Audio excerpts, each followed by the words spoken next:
We're going to use Rimage Quick Disk to make a CD. The first step in this process is to click on the dialog box in the upper left that will list then the options that I have for making a CD. I can make a data CD, a set of data CDs, an audio CD, a combination audio and data CD, or I can copy a CD. We're going to pick data CD, and the next thing that will happen is a dialog box will come up, and of course if I want to put data on the CD, the first thing I have to do is select the file, the folder, or the data that I want to put on the CD. I have a folder of Rimage case studies, so I'm going to add that to my disk, tell it I'm done, and then I'm done with putting the data to be recorded on the CD.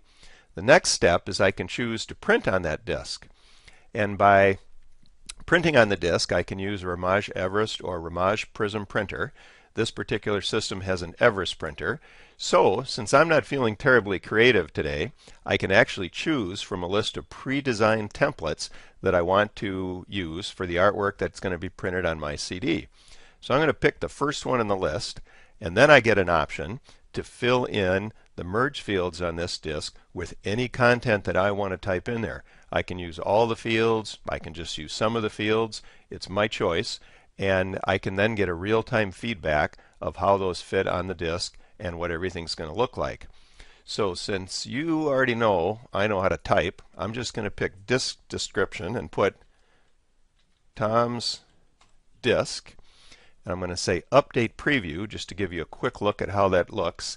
And then you're going to see right in the middle of the disk on the right hand side in the white area, it's going to change from disk description to Tom's disk. There you go.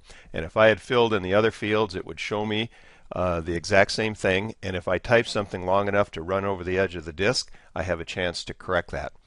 So now I click the next button, and it's going to ask me, do I want to title the disk? How many copies do I want? The More Settings button gives me a number of options that I have for recording and printing on the disk. But in the interest of making this go quickly, we're just going to say go.